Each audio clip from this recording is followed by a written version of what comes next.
Hello there, I'm Brian Taylor. Down the years you may have seen me on the telly or heard me on the wireless, but this is different. This is the Brian Taylor podcast, brought to you by the Herald. Today, this is a coalition between the SNP and the Greens, and therefore the Greens cannot be in government and in opposition at the same time. There is optimism about coming out of this pandemic, building better, recovering better, learning from where the cracks were, and not just papering over them, but actually it's like having a renewed vision for our country. And for me, I do think that's independence. So I think we can do both. I honestly would defy any of us here or anybody else in politics to say that we could have gone into this and never made a mistake.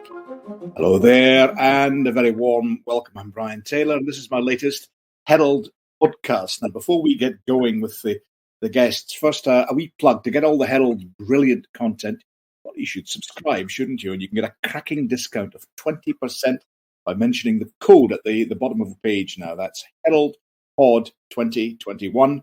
It is Herald Pod 2021. And we have let down you get the 20%. NHS. And by doing that, the Scottish Government, the SNP, have let down the people of Scotland. This was a massive opportunity that's been missed. Next week, it's returning fairly periodically and sporadically because of the bizarre summer we've had, but it returns in full form next week. And it looks like we'll have a new green tinge to the government. We'll talk about that in a moment. But Alistair Grant, my Herald colleague, Herald political correspondent, is here. Alistair, bring us up to date with the latest, please, if you would. Yeah, just to, I suppose, just sum up quite quickly, we've obviously had the long-awaited publication of the planned cooperation agreement between the SNP and the Greens last week. So essentially see them kind of sharing a policy programme with the two co-leaders, Patrick Harvie and Lorna Slater, becoming ministers in the Scottish Government.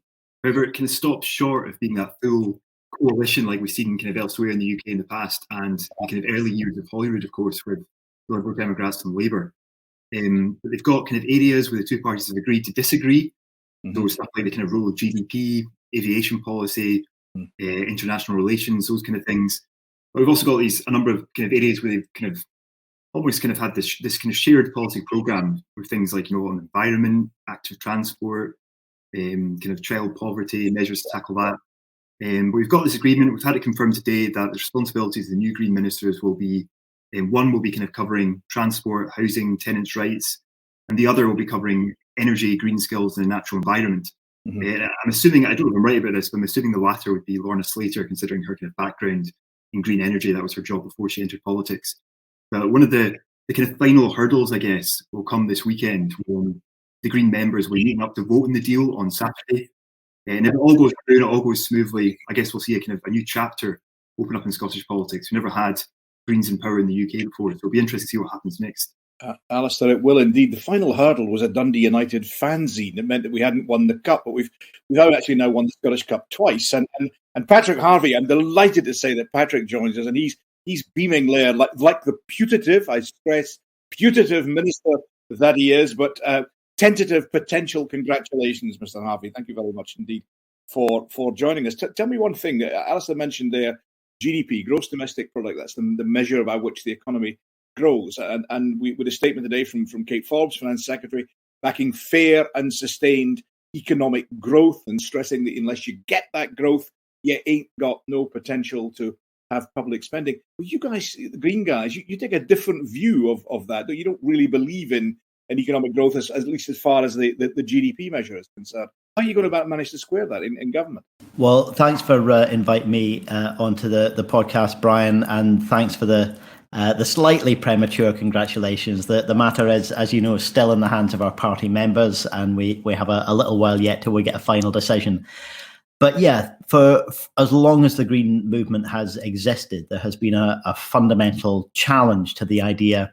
Well, two ideas. First of all, the idea that economic growth can last forever on a planet of finite resources. We think that's wrong.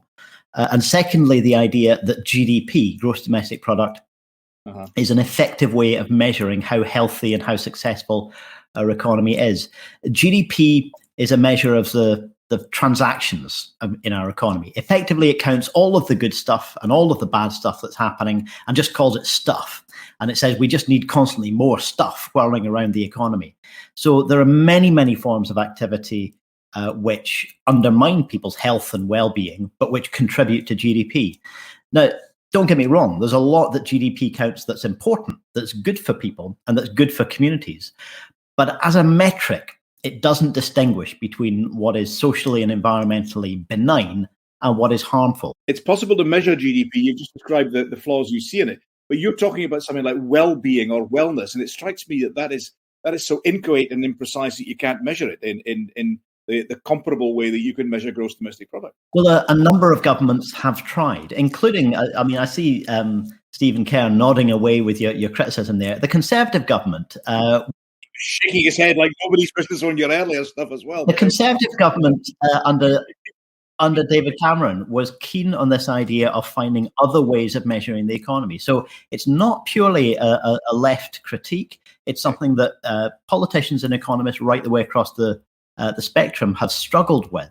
Now, the Scottish government has made steps. Ever since they first came into power, the SNP created what's called the National Performance Framework. It's a little bit abstract. It's probably never going to make front page headlines, but is an attempt to construct a broader set of outcomes, a broader set of measures that you're trying to achieve, and that's what you define success as. Okay. Now, we still criticize it because it has GDP growth at the pinnacle of that framework, and we still regard that as essentially unsustainable. The closer you get to environmental limits, the faster you run after economic growth, the more harm that you do. But a well-being economy is the direction that I think we're moving in.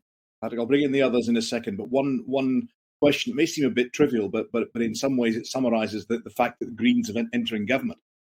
Will you make use, if endorsed at the weekend, if you're elected and next week by Parliament, will you make use of ministerial cars as a minister? Mate, you're the second journalist to ask me that just today. I will do exactly what I do at the moment, which is I will always try to use active travel as my first choice and public transport as my second choice. And I will use a car if I absolutely need to. Tomorrow for a party visit, I'm taking the bike to Queen Street and then the train to Edinburgh. And then I'm going to get a lift for the last 15, 20 minutes of the journey because there's no public transport to the place I'm going to. So Greens want to invest in public transport so that it serves more of our communities.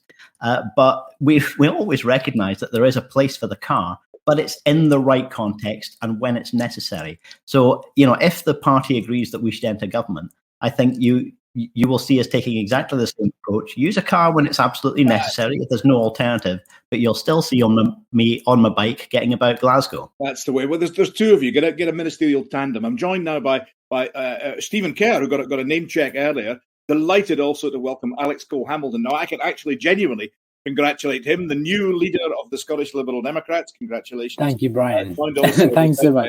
Conservative Chief Whip Stephen Kerr by Kaukab Stewart. Delighted to welcome her to the SNP MSP for Glasgow Kelvin, and by Labour MSP Martin Whitfield. Thanks all. Stephen Kerr, you win the Mars bar for looking the most vigorously disquieted during Patrick Harvie's comments. What do you make of this agreement between the Greens and the SNP, and what do you make of its potential impact on the economy? Well, the last thing that I need, Brian, is a Mars bar. I'm trying to give up Mars bars, but thank you for offering me any sort of recognition. In these modern days, it's a digital Mars bar. Digital. Yeah. I think probably the calorie count in a digital Mars bar is in line with my dietary requirements. What do you make of the deal? I shake my head at the stuff comment from Patrick. Stuff. That's what the economy is. It's just stuff. Well, it's not, Patrick. It's people's jobs. It's people's incomes. It's livelihoods. It's tax. It's business creation and business scale up. Things that will add to the commonwealth of the people of Scotland, and for them to be dismissed as stuff, it shows exactly where the Greens and the SNP are heading in terms of their view. I think it shows that you weren't really listening to what I was saying. I was saying that's the simplistic critique of economic growth as GDP. And what I heard was you describe our economy as just a bunch of stuff. Well, I think people will be concerned about that. And I shudder at the news that Alistair Grant brought us, that one of the Green MSPs is going to be responsible for transport. Well, that's the death knell to every bit of infrastructure investment that's badly needed in Scotland. in order to grow our economy, increase our productivity, things like investment in roads, etc., and energy. Well, this is so on the economy, the Scottish Greens are the only party maybe in Britain that wants to shrink the economy, wants us to scale back the economy, wants to put the economy into permanent recession. And on energy, they're not interested in net zero. They want zero. They want no emissions. And what they're not prepared to be is pragmatic about any of this stuff. And so in energy terms, they want to shut down the oil and gas sector. That's 110,000 jobs directly employed in the oil and gas sector. You can hang on a second, very briefly, Patrick, and then I'm keen to bring in the other so that it isn't just an interrogation in one minute. Stephen is asking me to be pragmatic. One of the very practical things we want to do on energy is double the onshore wind capacity. Will his party help us to achieve that, or will they do what they did before and pull the rug from under the most efficient and most cost-effective way of generating renewable electricity? Will you help us double that? Hold that thought. The others are all have been all very patient. Alec Cole-Hamilton, first of all, what do you make of this agreement and the impact upon the economy, the impact on Scotland? Well, Brian, I think reading it seems like pretty thin gruel for the Green Party. I congratulate Patrick on his elevation to ministerial office, but I rather think that it will leave some of his members scratching their head as to what's really in it for their party. And let's remember, the centrepiece of this agreement is not the climate emergency. It is another tilt at a divisive second independence referendum, which inexplicably comes with the Greens. I don't understand what it is about the Green Party and nationalism. I think that if you want to fight climate change, you need to do it across borders and forge partnerships. And as for GDP and growth is not something to be frightened of. Growth drives progress. It drives innovation. And innovation is the key to fighting the climate emergency. My cousin is a professor at Oxford who's working in geoengineering to look at ways that we can extract carbon from the atmosphere, but also about how we innovatively drive down our reliance on fossil fuels. So all of these things require investment, which comes from growth. And I don't think we should be scared of a healthy GDP. Let's bring in Martin Whitfield and then Kaukab Stewart. Martin, the deal and the impact on Scotland's economy. Again, to echo something that Alex has said and to take it slightly further, I'm not sure what we'll see particularly different. We've seen in the past sessions where the Greens have run around and screamed and shouted and then supported the budget. I was disappointed, I have to say, that the agreement didn't discuss our drug deaths, the alcohol deaths, and the health emergency that we're facing. I have long supported the talks and the work that the Green Party have done, particularly with regard to drug deaths, and I think it's disappointing not to have seen that carried forward. And I do wonder, with all respect, Patrick, whether your membership, and it is for your membership, obviously, whether they will be really happy about this agreement and whether we will actually see any genuine change in holding to account once you are in government, where responsibility will also rest with you. Learn the view of the party, of course, on Saturday, and then if it passes that hurdle, there'll be, one presumes, a motion by the First Minister and votes on the two new ministers who will be part of a wider government and will also be taking the wider ministerial responsibility. Kaukab Stewart, you've been very patient indeed. How do you think this works from an SNP perspective? What's the gain? It gets you over the line, presumably for a majority, but I don't see it makes any difference at all on independence, because the Greens were going to vote for it anyway. So what's the gain? What's in it for the SNP? Well, Brian, thanks very much. It's great to be here, and as a newly elected MSP, maybe I can sort of give a view from the outside, not having been elected before. So it's quite an interesting arena, this. And I was just going to say, if people could maybe not speak over each other, because I can't hear, I'm losing the thread of it myself. So I'll try not to do that. With regards to the Green Cooperation Agreement, I'm really excited by that, because, I've sort of watched from the outside the way that politics has been conducted and the entrenched views that can happen. And I'm not sure that the public sees that as entirely constructive. So in order for us to move forward and to be able to cooperate on certain issues in order to move bills or legislation or the vision of the country forward in a more consensual way and a collegiate way, I think that that's very helpful. It could be said, Kaukab, it could be said it does precisely the opposite. That at the present moment, you have a parliament of all the talents and all the arts, and for something to get through as a bill, it has to command support across a broad range of parties, whereas now, and I've looked at the details of it, for bills, legislation, and also amendments in committee, the two parties, the SNP and the Greens, are going to vote together, and that cuts out everybody else. It cuts out ideas from the Conservatives, the Liberal Democrats, and Labour.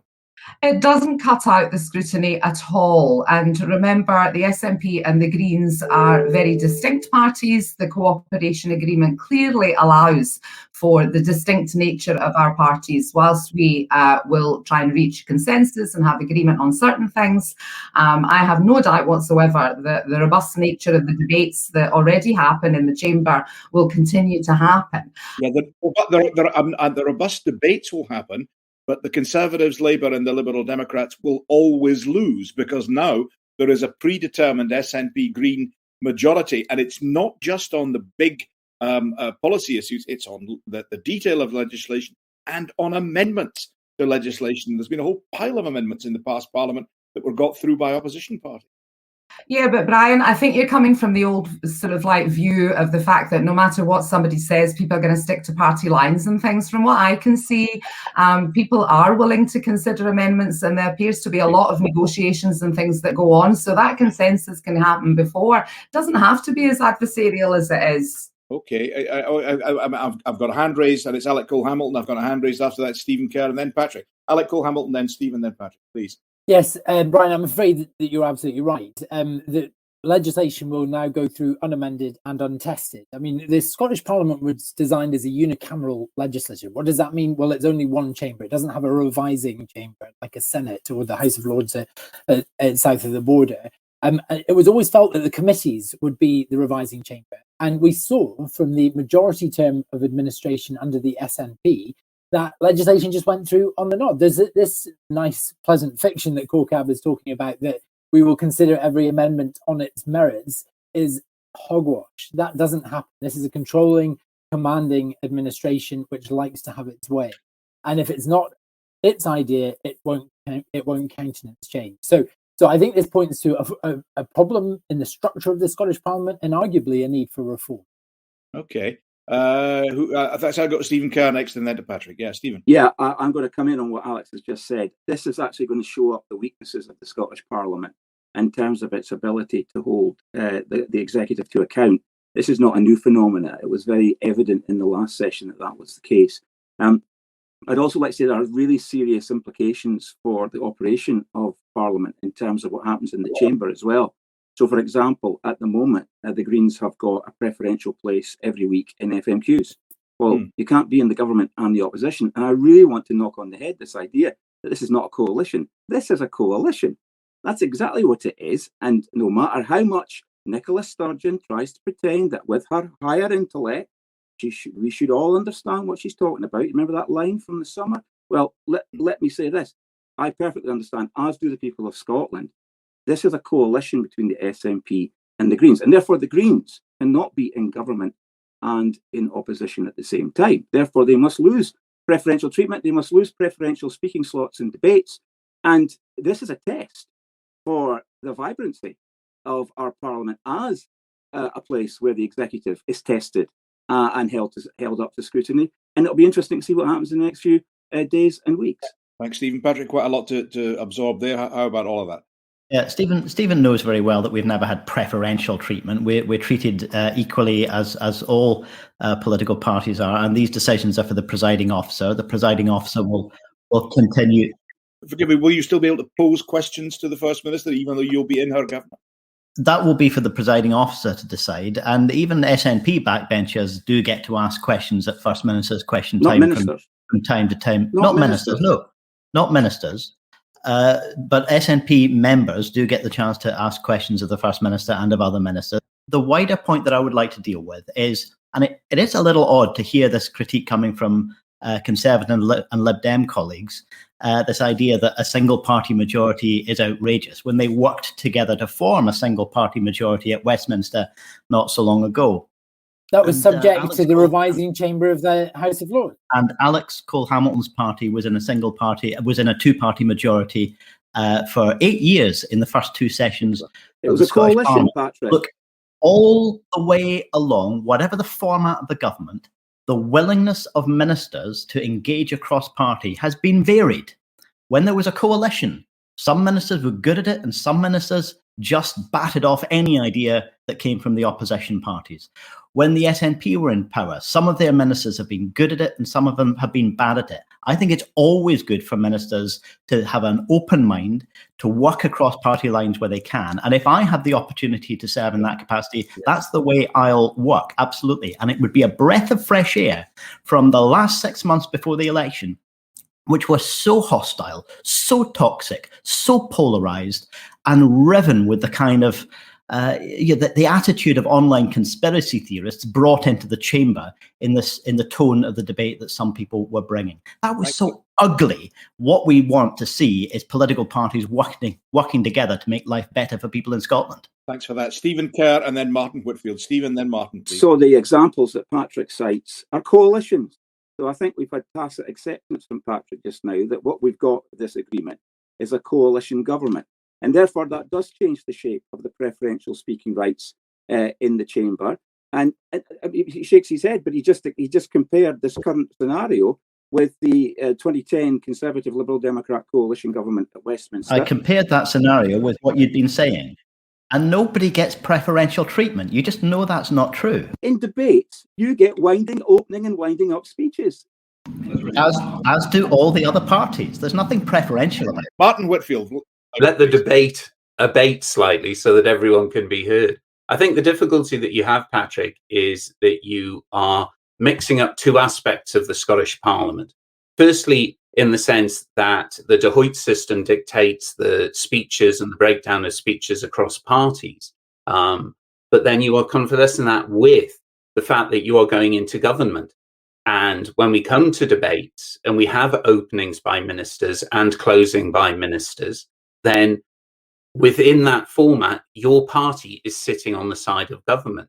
You talk about reaching out across the chamber, and I think when you look at some of the work that happens in committee stage, that's exactly what does happen. And that's where the reaching out. The cross-party groups I was talking about this morning at a conference are another fine example of it. But I think it is very dangerous to hold up what the expectation is that everything will be agreed across the whole chamber, because that won't happen. And the rules that sit to dictate who talks, when they talk, who can question, who can hold to account, are there to facilitate the very founding principles of the Scottish Parliament, and that is to hold the government to account. I haven't set out any expectation there. Those issues will be for the PO to decide, as you know. But I would hope, Martin, that you see some real positive opportunities in at least some of this. We're going to see a national system of rent controls. Labour has been calling for that at UK level for a number of years. The SNP have agreed to do this because Greens have been in the room making the case for it. I've been personally making the case for at least 3 or 4 housing ministers worth of engagement. And now finally we've got the opportunity to do that. And if I have the opportunity to reach out to Labour colleagues and say, how do you want to help shape this? I hope that'll be a positive engagement and a constructive one. Thanks for that. I'm going to bring in Alistair Grant. Alistair, I want to take us down a slightly different area, but an area big in the things that developed this week. We had an announcement about a COVID inquiry, and we had an announcement about proposals for the NHS. So you've got COVID and you've got post-COVID NHS. Remind us of what's been happening on those fronts, please. Yeah, so earlier this week, as you said, we had this announcement that Scotland will begin its own judge-led public inquiry into the coronavirus pandemic by the end of the year. It will basically aim to kind of scrutinise the decisions that were taken over the course of the pandemic. I think, the First Minister said it will look at all the aspects and the kind of devolved handling of it, including the kind of situation in care homes. It's obviously a kind of an issue of huge controversy and affected families up and down the country. Of course, one of the things we don't know is how long an inquiry would last. These things do tend to take quite a long time. And I think given the sheer volume of information surrounding the coronavirus crisis, I think the expectation is that it would take quite a while. Well, it's nevertheless, it's a welcome development for campaigners. I think some of them are actually quite emotional on hearing the news. They understandably want answers both for themselves and for other people. And we've also got Boris Johnson, who's committed to holding a kind of UK-wide or UK public inquiry. And the initial thought had been perhaps that the Scottish elements might have gone into that wider UK one on the grounds that so much of the effort was pan-UK, and so many of the issues were affected by cross-border decisions. Yeah, I think it's not quite clear, how the Scottish inquiry might feed into this, although Nicola Sturgeon was obviously saying that it's important there's not duplication or overlap. At the same time as all this, you touched on it yourself there, we've got issues with the health service, we've got, essentially it's kind of, I suppose earlier this week again, we had the Scottish Government publishing its £1 billion plan to address the NHS backlog, kind of promising to increase healthcare capacity, reforms across kind of doctors, dentists, hospital services. Let's bring in Kaukab Stewart. Kaukab, we have the COVID inquiry, but I'm in some ways that'll take its own shape. Harold Wilson said these inquiries tended to take minutes and waste years, but we shall see with this one, and I understand entirely the anxiety of the relatives to get to the core. What about that announcement on health spending? In some ways, I was most struck by not the additional money, because the health service will always absorb money available. It was linked to reform, wasn't it? To a different way of trying to bring about healthcare. Kaukab, would you take us through that, please? Yeah, talking about the reform of it, I think is very important, not to underestimate the impact of the money and the £1 billion commitment to that. But looking at how we deliver services, I think like anything else, COVID exposed lots of things, and the backlog in operations, just getting access to GPs. There's loads of different ways, cancer care. I could list lots of things, I won't, but the general principle of it, I suppose, is that the system does need reform. We need to look at how we best use our staffing, how we recruit those staff, how we maintain them and retain them as well. Looking at the mental and health and well-being, the mental health services, I suppose that's as well. The big sort of like investment in that, which I really welcome. So we've got the medical stuff that we're, the bones and the blood and everything, but also looking at mental health services. And I've met with lots of sort of like agencies that are involved in that, and they're very welcoming of that. So yeah. Will we see a real change, Kaukab? Will we see real change? Because there's been so many new initiatives for the NHS, different structures, additional funding, again and again and again, and it doesn't seem to change all that much in terms of the way the service is delivered. Yeah, I can see why you might say that. I'm sort of like learning as I'm coming in that, from the outside, it's like, why is change not happening? And then when you get onto the inside of it and you see understand why, yeah, you can understand a wee bit why, because like so many of the different services are connected with each other.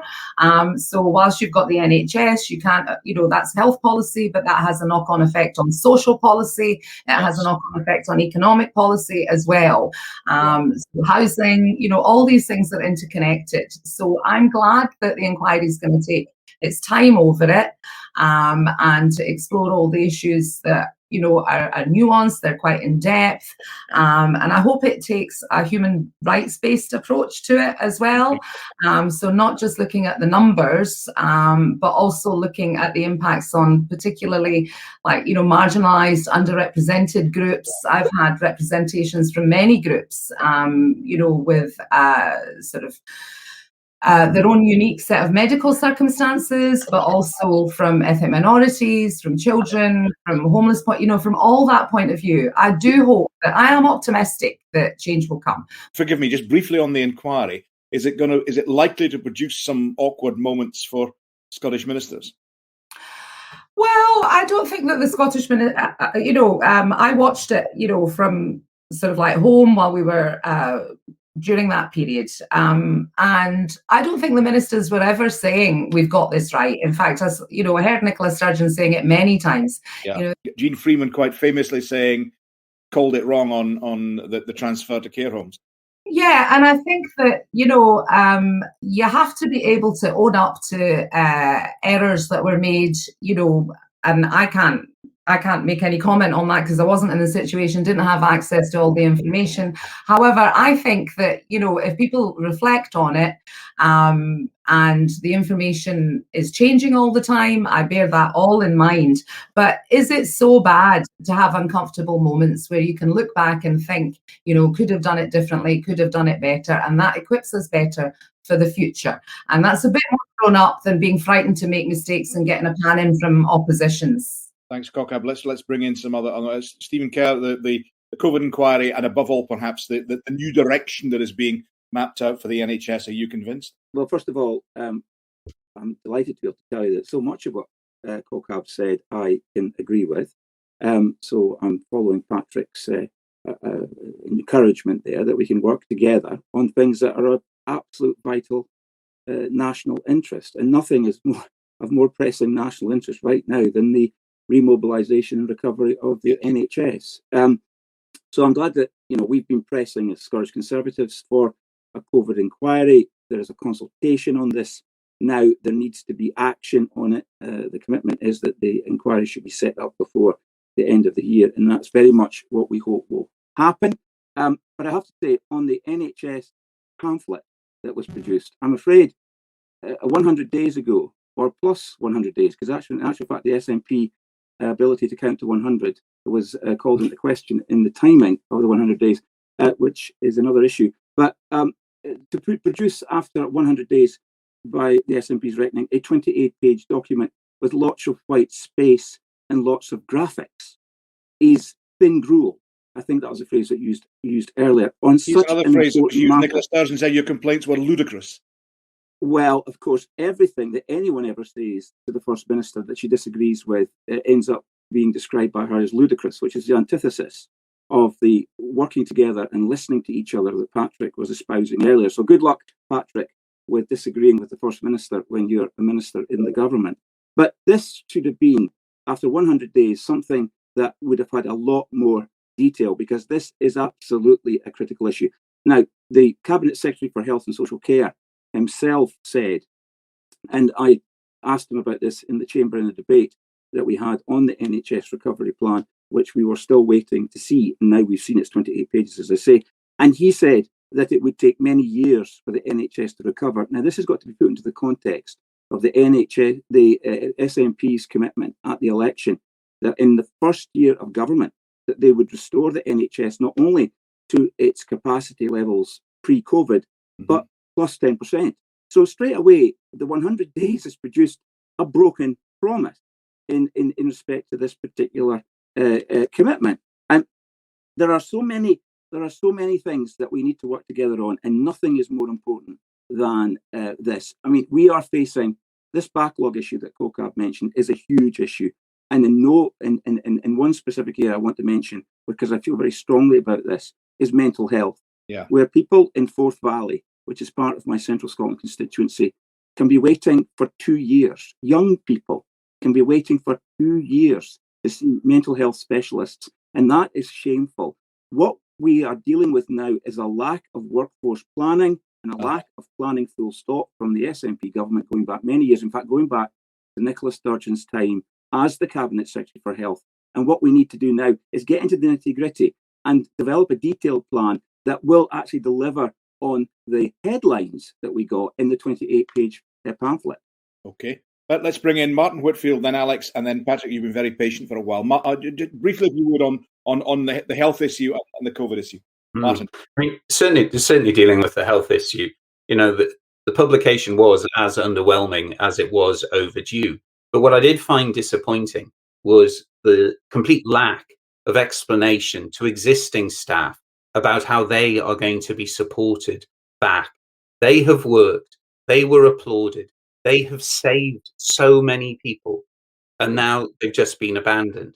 There is talk of additional staff coming in, but training for doctors, 6 years, training for nurses, 4.5 to 5 years, training for support staff. We've talked about the mental health and the importance of it. As a school teacher, I witnessed pupils waiting 18 months and plus, moving from primary school to high school before they were seen by CAMS. The training for the specialist staff that's needed isn't even going to be complete by the end of this Parliament. And we have let down the NHS. And by doing that, the Scottish Government, the SNP, have let down the people of Scotland. This was a massive opportunity and it's been missed. And we have now sitting on top of that, the proposals for the COVID inquiry. And, you know, I will put my personal interest hat on in this. And they're asking for comments on the areas that are going to be looked at. And one of those is education. And we look at the debacle that has been in education. We look at the people who will remember this COVID outbreak for longer than certainly anyone on this podcast, but for the longest for people in society. And they will look back, and I fear they will do so with disappointment at the politicians and the way that they... It wasn't a uniquely difficult set of circumstances that would have been challenging. Absolutely, it was a deeply difficult... No, absolutely, it was a deeply difficult set of circumstances. It still is. It still is for people who are shielding at home. It still is for people who aren't sure where their employment is going. But that doesn't mean that politicians can duck and dive and just go, I'm sorry, I've learnt about it. There are families who are grieving and will grieve for the rest of their lives. And it is wrong. It is fundamentally wrong for politicians to try and step away from their responsibility in making decisions, in taking decisions, and listening to the advice that was available at the time and then not acting on it. Got that. Bring in Alec Cole-Hamilton, then bring in Patrick Harvie. Alec Cole-Hamilton. I just want to address one particular thing that Martin said about child mental health, and it is a very welcome recognition of the problems in child mental health services, and that the SNP has promised to clear those waiting lists by 2023, but that cannot mean parking young people on medication or offering them inferior interventions online, when actually a lot of these young people need access to talking therapy, psychiatry. That's a red line for us.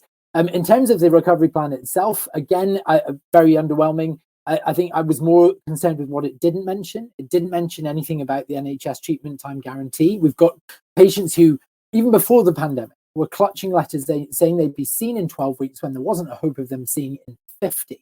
And that is not addressed by this. Now, it was convenient for the SNP to use the pandemic to explain why operations are being delayed or cancelled. They were terrible before we'd even heard of coronavirus. So we need a catch-up plan to get back to the races on at least being honest with people about when they'll be seen. And then secondly... You said convenient. Are you saying they used it as an excuse? No. I misspoke there. I don't mean to suggest that it was a helpful thing. It wasn't helpful to anybody. It wouldn't in any way imply that. No, indeed. So you're right to pull me up on that. I think language matters here, Brian, and I wouldn't want to do that. And then the second thing is long COVID. 100,000 Scots, maybe more, could be suffering this devastating condition, which we have very little in the way of provision for. It's actually, I think you'd be better off if you're suffering from long COVID in Scotland by moving to England, where they actually have dedicated long COVID clinics. They have peripatetic long COVID nurses, and a treatment pathway that we just don't have here. We have a couple of online pages, a helpline, and whatever your GP can do for you. This is possibly one of the most disabling events since the First World War, and we haven't woken up to that. It doesn't feature anywhere in the recovery plan. And the final thing I'll say is this about the inquiry. Very brief, if you would. Yeah, we just need to let this go where the evidence takes it. There should be no parameters imposed by Parliament which stop it getting to the truth. Patrick, what's your take on the inquiry and the future plans for the NHS? It's not going to be under your direct ministerial remit, but what's your take? Well, I mean, this discussion started with Kaukab and Stephen saying how much they agreed, and now it sounds like we're violently agreeing with each other. That the agreement is expressed with the same kind of animosity as our worst disagreements sometimes. There is a huge amount of common ground here, not least because we've all been personally affected, just as everybody else in the country has. Politicians aren't immune from that.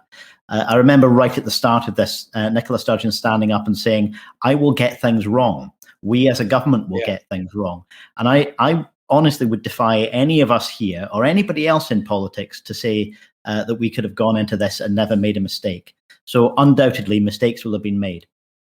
I think there's the problem with the inquiry, and there are longer standing issues before COVID, absolutely. And one of the things that the inquiry is likely to find is that most governments around the world didn't do pandemic preparedness planning properly, didn't learn the lessons of some of the countries in the Asian countries that had dealt with MERS and SARS and so on, and had learned from that.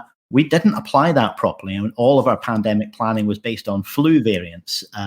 So there are some long-standing mistakes here. But I think part of the problem with the inquiry is that it's going to need to both be big, bold, and looking at things in a very deep way, but also drilling down to very narrow specifics. It's going to need to be both looking at the Scottish Government and the domestic context here, but also at the wider context within the UK.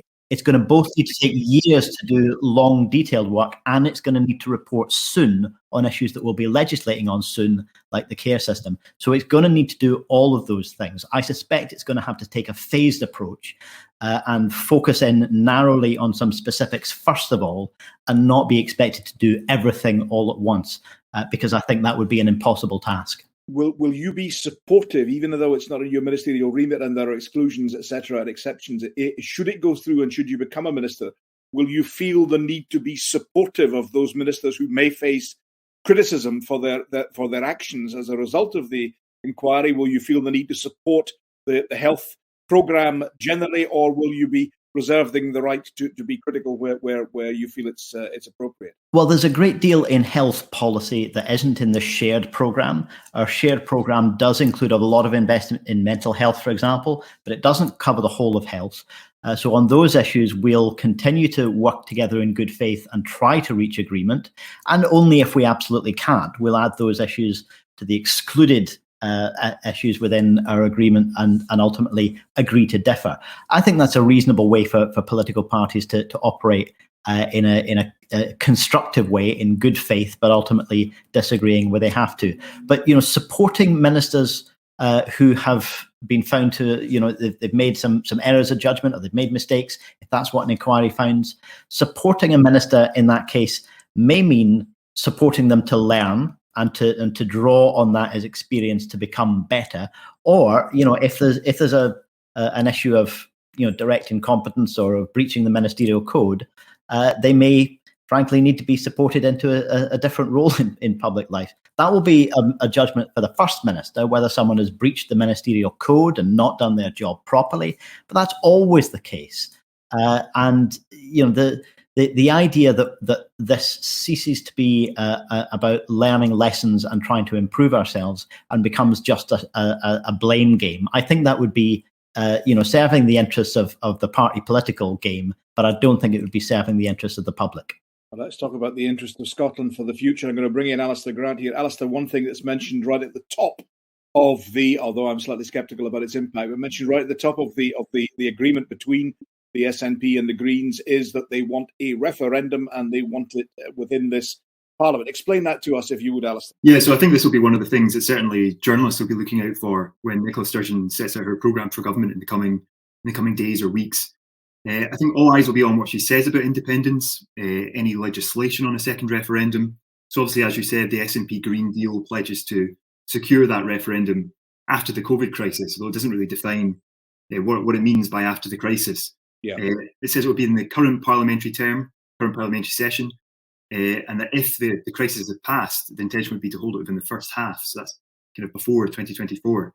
And in the background, we've also got these kind of same unanswered problems and questions that we're all kind of very used to now in terms of what would happen if the UK government says no. And if they do say no and Nicola Sturgeon pushes on regardless, whether this is going to end up in a constitutional battle in the courts and what would happen after that. It's hard to tell where this is going to go. Stephen Kerr, is it your belief that the UK Conservative government will continue to say no to the idea of there being Indy Ref 2? I think the Scottish Conservatives and I think the UK government will continue to focus relentlessly on recovering from COVID and the pandemic, Brian. I mean, at the end of the day, we've had this very long and passionate discussion about the NHS. I mentioned the economy at the start of the podcast. We've not got into schools yet, but I know that's something that Kaukab and I feel very passionately about. The whole scenario of where Scotland now sits and where we want our country to be means that we cannot be diverted into divisive referendums. And even the debate about a divisive referendum will be divisive. And frankly, I actually do agree with some of the stuff that was said earlier. I really do, Patrick, about us working together. I want us all to work together in order to better the lives and life prospects of the people of Scotland. I also want us to work very closely with the UK government on things and not make constitutional grandstanding part of the basis for whether the Scottish government decides to work with the UK government, for example, on the connectivity review and so forth. Scots don't rate, Brian, this issue as something that should be commanding the time and the energy of MSPs and indeed MPs. They want us focusing on the things that are bread and butter issues that matter to them, like the future of our country is defined by the education system that we need to restore to being fit for purpose after the pandemic, and in creating an economy where there are good jobs, high-paying jobs, where our people are educated and trained and capable of filling those jobs and driving us forward as a country, because Scotland, strategically and uniquely, I think, can play a massive role in delivering net zero for the UK.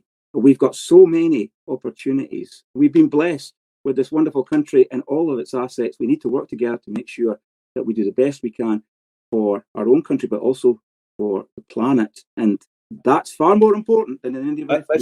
Let's bring in Kaukab Stewart. Kaukab, presumably you feel that this wonderful country, as Stephen describes it, I'm sure you would share the description. You feel that this wonderful country would be better served by a referendum leading to independence.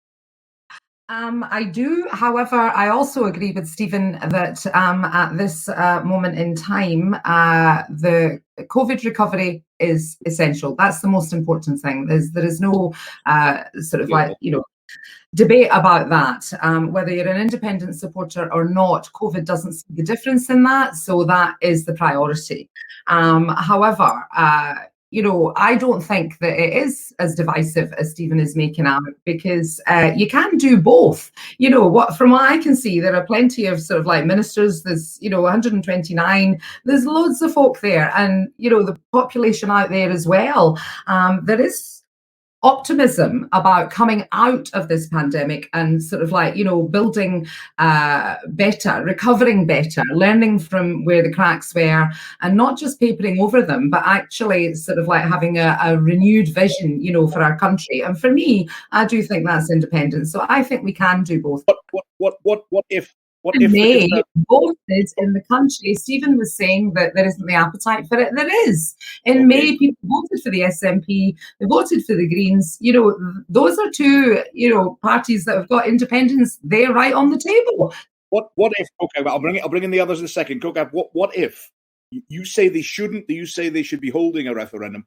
But what if the Conservative government, and I stress that the Constitution is reserved to the UK Parliament and the UK government, what if the Conservative government continue to say no? Where do you go from there? Where do you take it? Well, that exposes quite sort of like obviously the paternalistic attitude that's taken by the UK government, that we still think that they're able to say no. How can they say no? We have sort of like, if this agreement, this cooperation agreement is agreed, goes forward, and it works in the consensual way that we're working, that situation becomes impossible to sustain. So let Boris say that. Let him say that. Alec Cole-Hamilton, furious shaking of head from the leader of the Scottish Lib Dems. It's not impossible to sustain. It's impossible to stand up. I mean, if you look at the arithmetic of what actually happened in the election, fewer than 50% of the voting public actually backed parties that were in favour of independence. Not only that, but Nicola Sturgeon recognised that the consistent drive towards a mandate for a second referendum was harming her during the polls, and pivoted 3 weeks out to who do you trust to lead Scotland through the pandemic. That mandate is tainted, and I know many people who voted SNP because they didn't want to change a wartime cabinet as they saw it, a crisis government. They didn't want to do that at this stage. They weren't endorsing her plans for separation, and we need that like a hole in the head.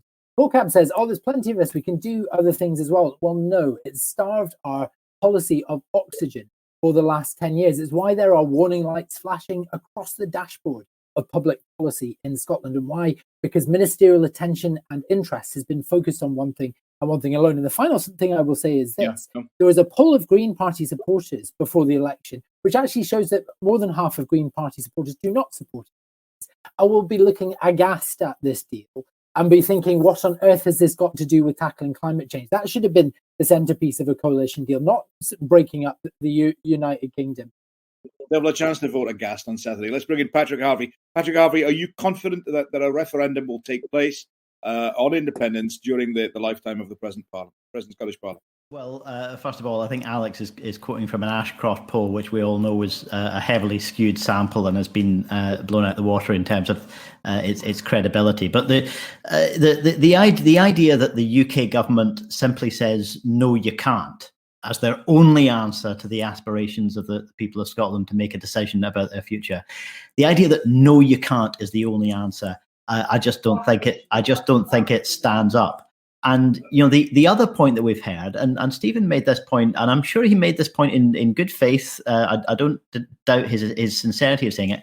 Why can't we just work together with the UK government? Well, the UK government is now routinely legislating in devolved areas, which are none of their business, without the consent of the Scottish Parliament. It's passed legislation to undermine the existing powers of the Scottish Parliament, so we no longer even have the devolution settlement we voted for more than 20 years ago.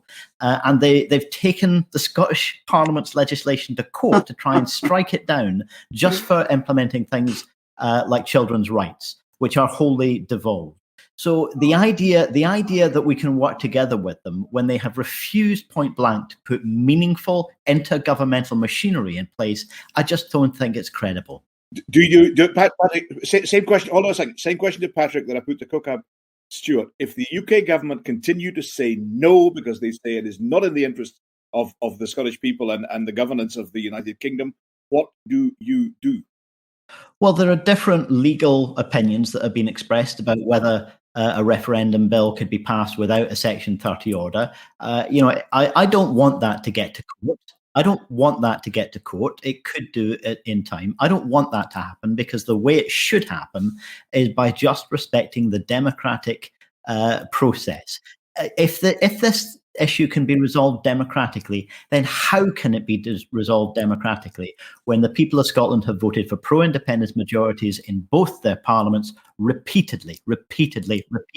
What on earth are they supposed to do in order to have this resolved democratically? We follow up, Patrick. Do you? I mean, you were voting previously for a referendum anyway, but if you are in government, do you believe it makes it more likely that there is more impetus behind? Does it make a difference to the case for independence referendum? Does it strengthen it in your view?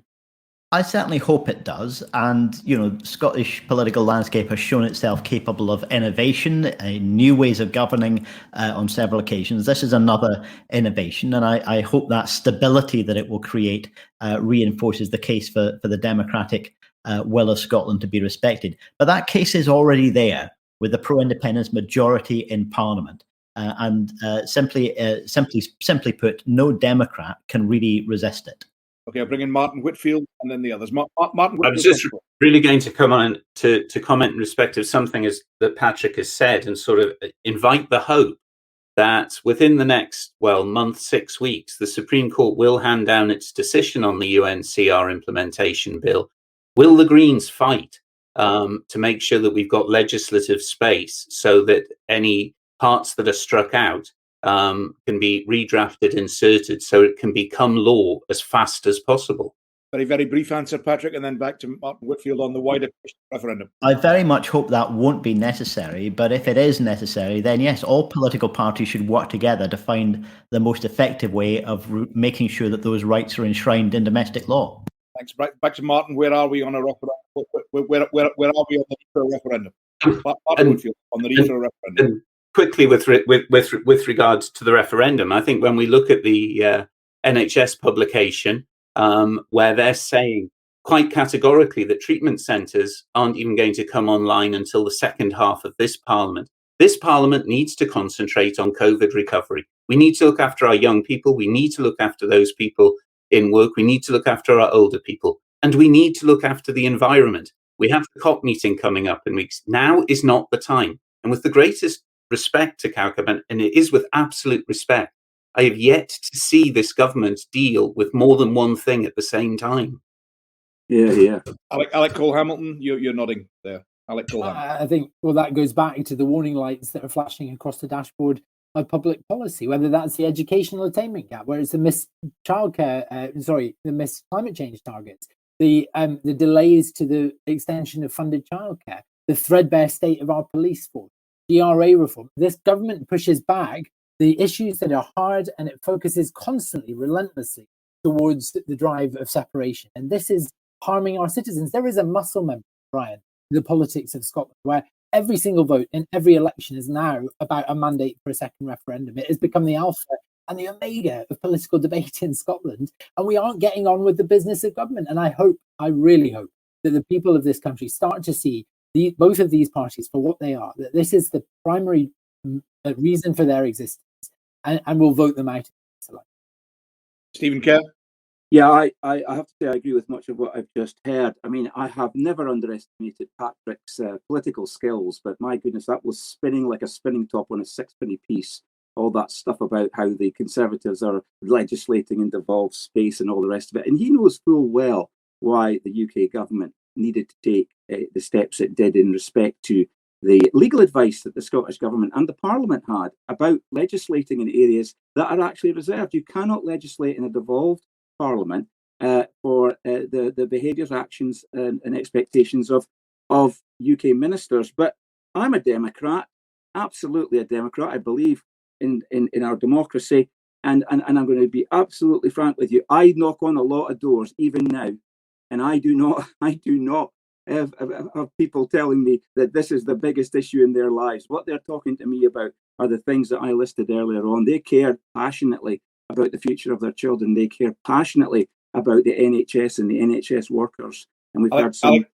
Alec, yeah, we'll go on, Stephen, very briefly. No, but the reality is that in the DNA of the SNP, in the DNA of the Scottish Greens, they are absolutely obsessed with that issue. It trumps, if I may use that word, it trumps every other issue that the people of Scotland care about. If you're a Democrat, they won the blasted election. Shouldn't they get their way in that regard?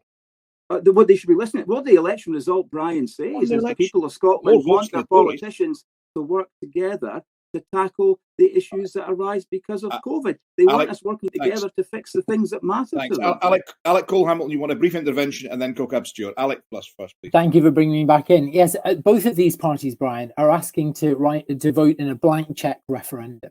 This is a referendum for which there are so many unanswered questions. It's like Brexit all over again. The Brexit prospectus was written on the back end of a bus. Independence is no different. Nobody will tell us who is going to pay the pension. Nobody will tell us what currency will we use. Nobody tell us how long it will take us, if at all, Scotland will take to get back into the European Union. The Sturgeon says all these issues we placed in a white paper at the time. But we were told that last time. The last white paper did not contain any of these things. And what's more, if she did, and I would welcome sight of some of these answers, because then we could debate them in open ground rather than waiting until we were in the teeth of a referendum campaign and having people so confused and bamboozled by hundreds and hundreds of pages of white paper, they don't know what they're voting for. I think that's the true travesty of democracy in this discussion. Very briefly, Stephen Brian, that'll be the white paper that said Scotland's economy will be built on oil and gas. That'll be the white paper that is now filed very firmly in any library under the fiction section. Kaukab Stewart. Kaukab, please. Stephen, you just said about people voted for the fact that they wanted the parties to work together. That's exactly what we are trying to demonstrate here. And yet you were complaining about the fact that doesn't work for you either. So, you can't have it both ways, and you're trying to have it both ways every time. The narrative of this sort of divisive, ripping apart, all of this kind of talk, I have to say that, out there, people don't see it that way at all. They see Scotland pulling together to try and recover from this pandemic, find Scottish sort of like solutions from our own perspective. We have a right to do that. We have a right to be recognised democratically to do that. You're a Democrat. You've said you're a Democrat. So therefore, to honour the democratic will of the people, that, to me is good. And Alex, I won't be taking any lectures from you about, people not entirely voting for independence just because they're voting for Green or for SNP or whatever. I don't like to say it, but the results for the election for your own party were not that healthy. So, you need to take a reflective attitude on that tack that you're taking. I can't believe you're deploying that was a bit argument. brutal. Oh, that was wonderful. I don't like to say, but here we go. That's the style. We're out of time. Out of time. Final word to Patrick Harvie. Is there going to be a referendum in this Parliament?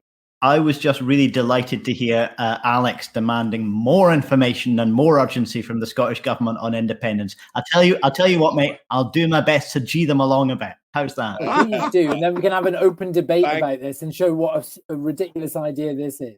Another podcast looms. I can feel it. Another podcast looms, absolutely. Another podcast looms next week. Thank you very, very, very much to Alistair Grant, to all the participants in the debate. That was absolutely superb. Remind everyone that subscription, 20% off an annual subscription to all the many, many manifold outpourings from the Herald. Use the code HeraldPod2021 and you get a fifth off. Can't say better than that. From me, Brian Taylor, toodaloo the new. This podcast was brought to you by the Herald. Take 20% off an annual subscription to the Herald with our exclusive podcast code. Just add HeraldPod2021 to your basket and get instant, unfiltered access to our website. And you can also get involved with the Brian Taylor podcast as well. Tune in on Facebook, Twitter and YouTube every Thursday afternoon to catch Brian and his panel chat live and ask your questions to the people across the political scene.